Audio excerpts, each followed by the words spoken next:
Good evening, ladies and gentlemen. I'm Walter Cronkron. Today, this afternoon, the air is filled with attention. It's a very uncomfortable feeling. It's a very serious atmosphere. It's something like I have never experienced before. As you all know, I have covered the major news stories in this area for the past 3 years. I've seen thousands of people mauled and killed during Jansen's greaser gang wars. I've watched people literally puke their guts out watching Fat Rudy Dresnes try to devour single-handedly a family-sized pizza from Bob's. I've heard fingers snap and people cry in pain as wide receivers from the Chicago Bears try to catch short passes from Bobby Douglas. But never have I experienced the atrocities, the outright violence, the uncouthness of what has happened in this area the past 3 years. That will be solved tonight. Hopefully, we'll put an end to this with a major confrontation, the likes of which has never been experienced before. Tonight, after months of serious negotiations, we believe that finally we will be able to put an end to the Cold War that has gripped this neighborhood, held it in constant terror for the past 3 years. Representatives from the Beverly Costume Shop and Beverly Records have been locked in room 746 of the Sheridan Towers for the past 5 months, surviving on nothing but Gatorade and White Castle hamburgers. But now they have finally reached an agreement. These peace-loving men have decided that they will meet tonight at the Evergreen Towers bowling alley for 3 games of bowling to decide who rules this strip of Western Avenue. Hopefully, we have seen the end. We have seen the end of the violent commando raids taken out by the Beverly Costume people, which has turned the Beverly Record Shop from this thriving business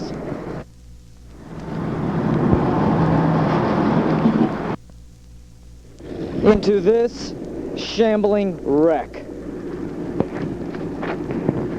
But outdone, a group of guerrillas from Beverly Records dropped 400 ton of rock onto the Beverly Costume Shop, leaving it in ruins. This is turn Mrs. D from a bumbling idiot to a bumbling idiot with 2 destroyed stores. Hoy trabajamos con el mensaje de la resurrección de Cristo. Y mi texto de la palabra está en Primera de Corintios capítulo 15. Vaya a Primera de Corintios capítulo 15 en su Biblia. De ahí no vamos a salir. Vamos a estar ahí la mayoría del mensaje, si no casi todo. Y vamos a pedirle al Señor que nos hable. La resurrección de Cristo es importante por muchas razones. Primero, testifica del inmenso poder de Dios. Amén. ¿Creemos eso? Creemos que tenemos un Dios poderoso. Servimos a un Dios poderoso.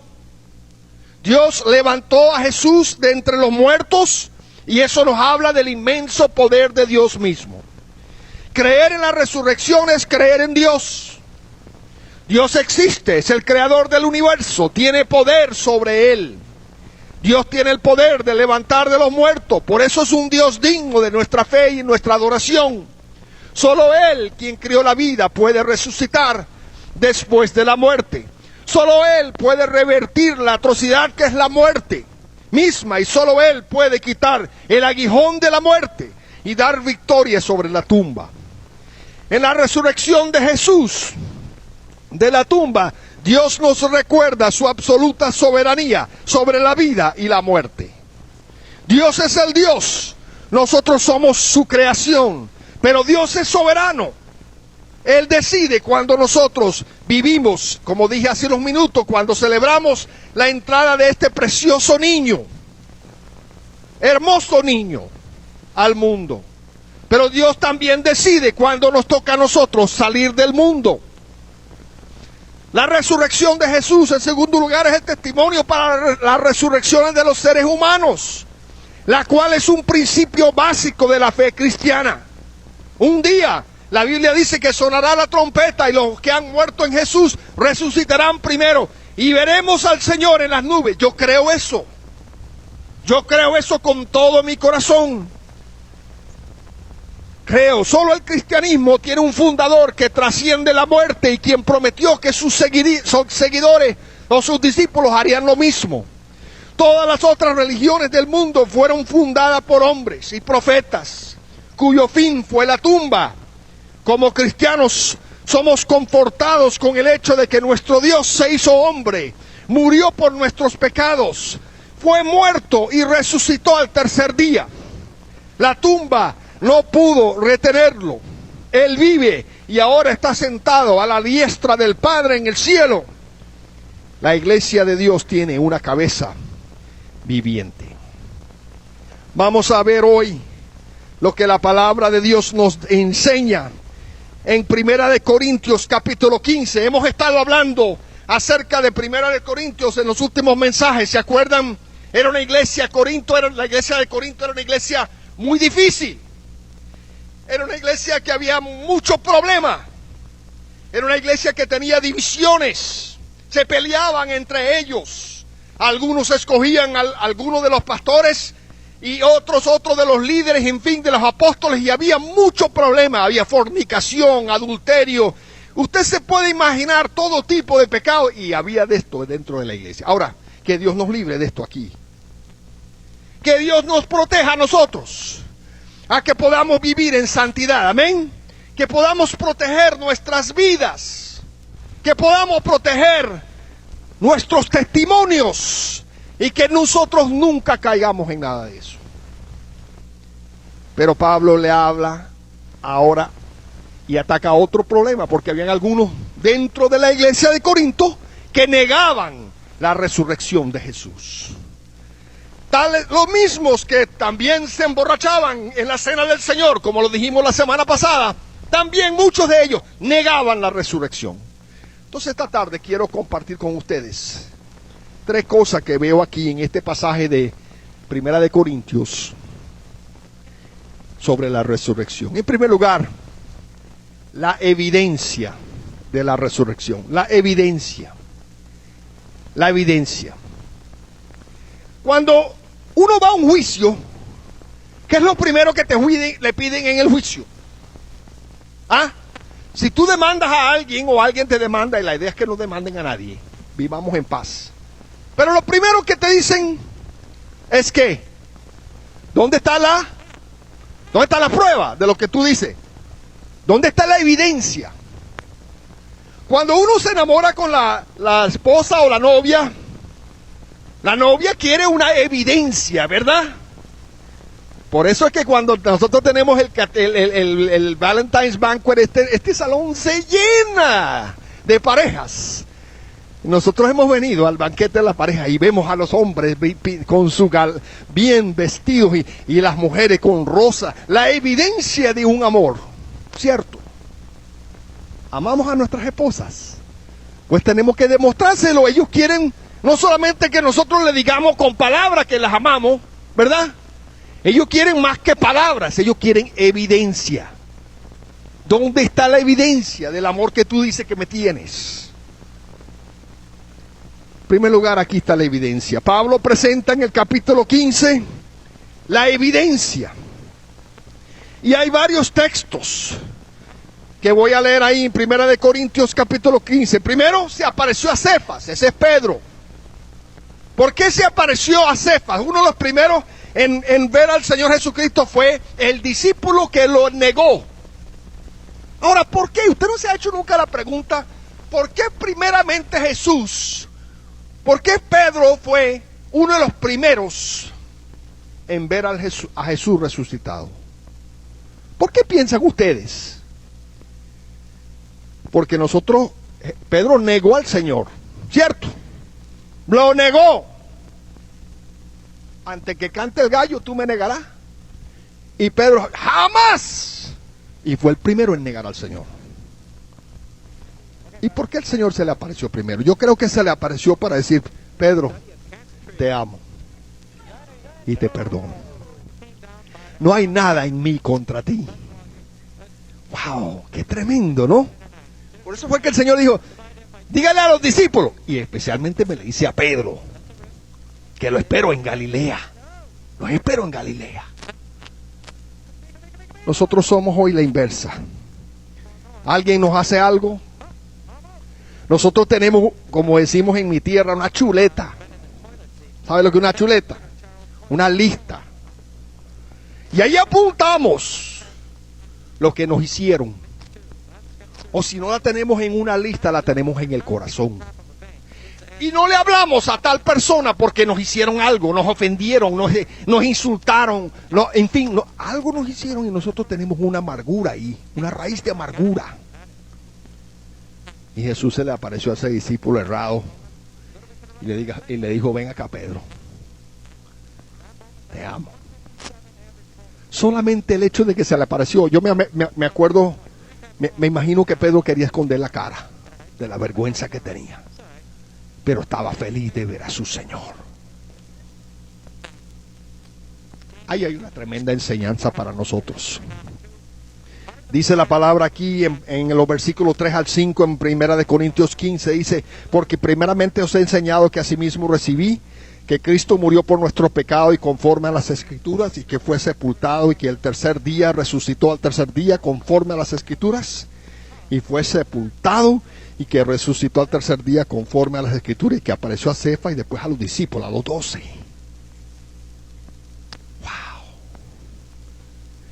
Isaías 53, versículos 3 a 7 dice, despreciado y desechado entre los hombres, varón de dolores, experimentado en quebranto, y como que escondimos de él el rostro. Fue menospreciado y no lo estimamos. Ciertamente llevó él nuestras enfermedades y sufrió nuestros dolores.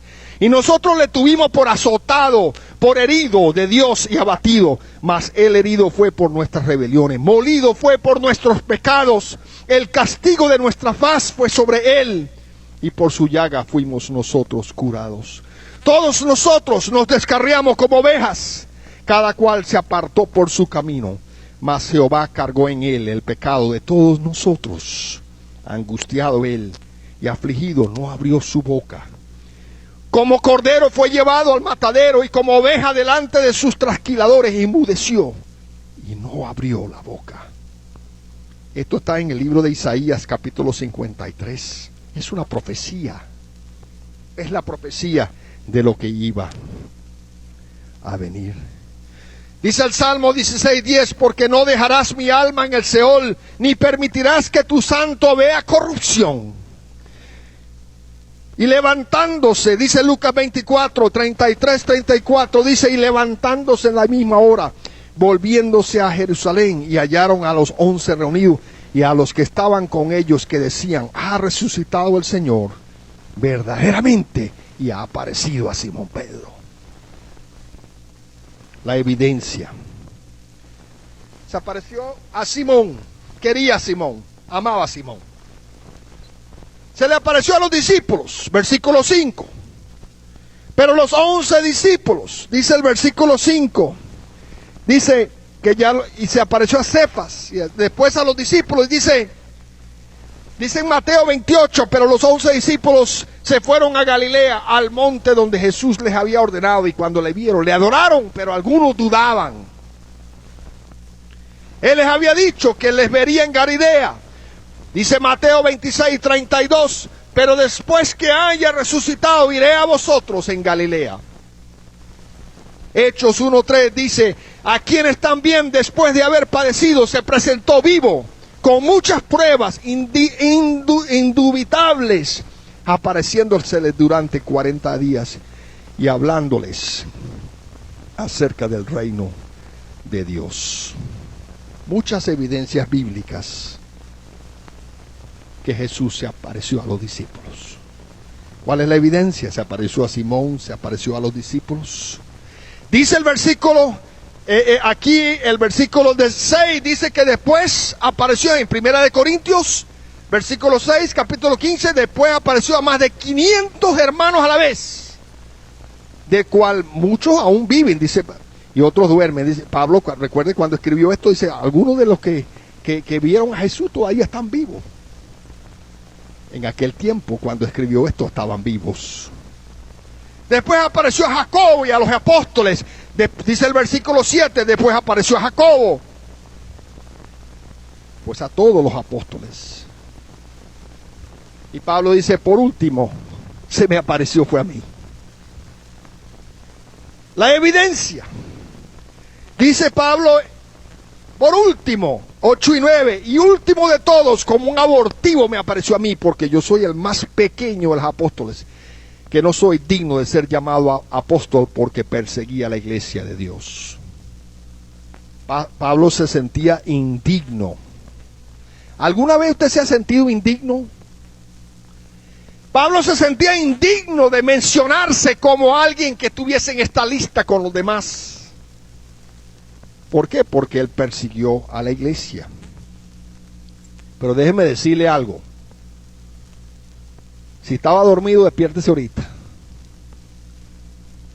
Cuando Jesús se le apareció a Pablo en el camino a Damasco, su vida nunca sería igual. Le dijo, mas yendo por el camino, aconteció que al llegar cerca de Damasco, repentinamente le rodeó un resplandor de luz del cielo, y cayendo a tierra oyó una voz que decía, Saulo, Saulo, ¿por qué tú me persigues? Y él dijo, ¿quién es, Señor? ¿Quién eres, Señor? Y él le dijo, yo soy Jesús, a quien tú persigues. Dura cosa te es dar coces contra el aguijón. Jesús se le apareció a Pablo en el camino de Damasco y Pablo cambiaría por siempre. Su vida nunca ha sido igual. Pablo, después de su encuentro con el Señor, pasó a ser de un hombre perseguidor de la iglesia que quería matar a todos los cristianos, a un hombre que quería sobre todas las cosas llevar el mensaje de Jesús y de salvación a todos los gentiles, a los griegos. ¿Tu vida ha cambiado desde que conociste a Jesús? ¿Sí? Pudiéramos hoy abrir este micrófono para que ustedes den testimonio de todos los que están aquí. ¿Cuántas vidas han sido cambiadas por el poder del Señor?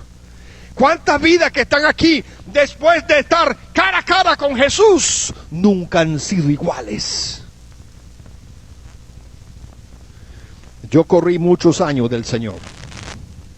Yo quería ser futbolista profesional. Futbolista, yo jugaba, aunque usted no lo crea. Hace muchos años yo jugaba fútbol y yo tengo la prueba, yo tengo la foto. Yo jugué en un equipo muy bueno en Costa Rica y el Señor comenzó a llamarme para su ministerio. Yo decidí, no, Señor, yo voy a jugar fútbol. Y corrí del Señor. Estaba jugando en una universidad y yo pensé que era la última pesicola del desierto, ¿verdad? Era el goleador del equipo, no es mentira. Tengo la evidencia, estamos hablando de evidencia, ¿verdad? Pero después, un día, yo le dije al Señor, Señor, déjame en paz, yo no quiero ser predicador. Mi papá ha sido predicador, eso no es suficiente. Yo quiero jugar fútbol. Y venía una tormenta. Y esa noche, durante la tormenta, no podía dormir y estaba durmiendo en una cama muy alta, tipo camarote. Y pegó un rayo fuera de la ventana. Yo no sé por qué ese rayo tuvo que pegar ahí. Bueno, yo sé, y yo caí de ese camarote del susto y pegué la espalda contra un escritorio. Bueno, tuvieron que coserme la espalda y el músculo. La final del campeonato eran 10 días después. Y yo le dije a mi entrenador, yo voy a jugar. Y yo jugué todo suturado, metí un gol y ganamos 3-1. Pero eso terminó mi carrera de futbolista. Porque se me creó una tendonitis en ese músculo por no descansar. Y el Señor me dijo, ¿vas a seguir de necio? ¿Quieres más? Y yo dije, no, yo voy a ser futbolista. Y tenía 2 invitaciones a ir a 2 tryouts, uno en Dallas y otro en otro lugar. Y yo decidí, no, yo voy a jugar. Y el Señor siguió, ajá.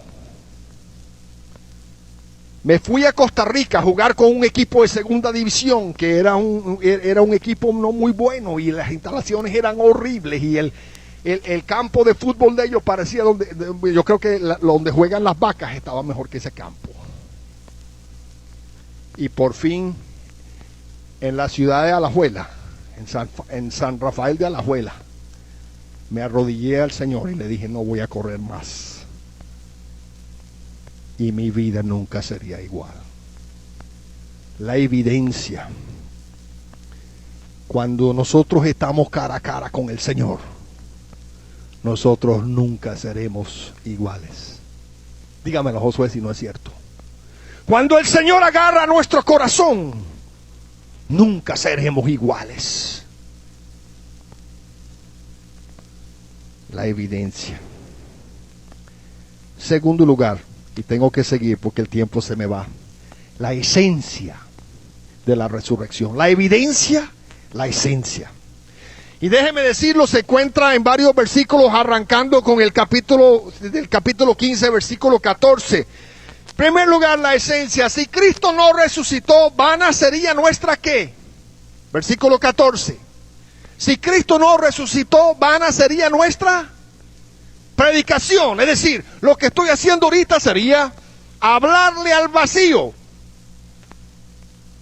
Y algunos pastores dicen, bueno, pero yo predico al vacío todos los domingos porque la gente mía está en otro lado. No, ustedes no están en otro lado, ¿verdad? Están conmigo.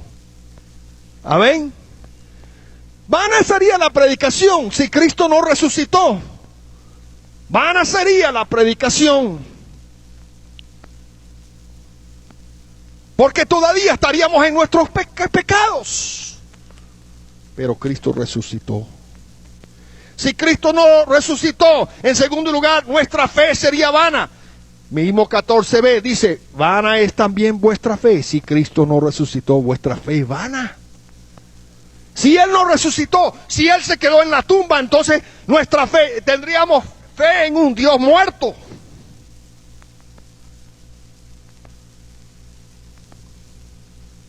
La esencia, vana sería la predicación, vana sería la fe. Dice el versículo 15 en tercer lugar que todos los testigos y predicadores de la resurrección serían unos mentirosos entonces. Versículo 15. Y somos hallados falsos testigos. Es decir, si Cristo no resucitó, nosotros hoy seríamos unos falsos testigos. Falsos testigos de Dios. Porque nosotros estamos dando testimonio aquí que Cristo resucitó, que Dios resucitó a Cristo. Que si no resucitó, en verdad los muertos no resucitan, dice la palabra de Dios en el versículo 15. Cuarto lugar, si Cristo no resucitó, aún estaríamos en nuestro pecado, dice el versículo 17. Y si Cristo no resucitó, vuestra fe es vana, aún estáis en vuestros pecados. Si Cristo no resucitó, los cristianos seríamos la gente más digna de conmiseración en el mundo. Versículo 19. El mundo estaría riéndose, nosotros estaría teniéndonos lástima. Si en esta vida solamente esperamos en Cristo, somos los más dignos de conmiseración de todos los hombres. Pero Pablo dice en el versículo 20, triunfalmente, mas Cristo resucitó. Mas ahora Cristo ha resucitado de los muertos. Primicias de los que durmieron es hecho. Nuestros pecados están perdonados. Nuestra predicación no es en vano. Amén. Cuando nosotros compartimos a Jesús, lo hacemos con la esperanza de que un día nos vamos a estar otra vez, vamos a estar juntos cara a cara. Cristo sí resucitó y nuestra fe no es vana. No estamos en nuestros pecados, mas Dios demostró su amor para con nosotros en que siendo aún pecadores, Cristo murió por nosotros, limpió nuestro pecado, nos liberó de las cadenas de la muerte. Y ahora vivimos libres. Somos más que vencedores. Todo lo podemos porque Cristo en una cruz del Calvario derramó su sangre carmesí, pagando el precio de mi pecado. Él ya no se acuerda de mi pecado. Pagó el precio de tu pecado también. Y la Biblia dice que cuando nosotros creemos en Él, Él nos limpia, tan blanco como la nieve. Yo me acuerdo cuando cayeron las poquitas gotas de nieve aquí en Panamá City hace un par de meses. La gente estaba vuelta loca. Hasta en el periódico salió el blizzard de Panamá City, ¿verdad? Y lo que tuvimos fue una capita de hielo. Hay que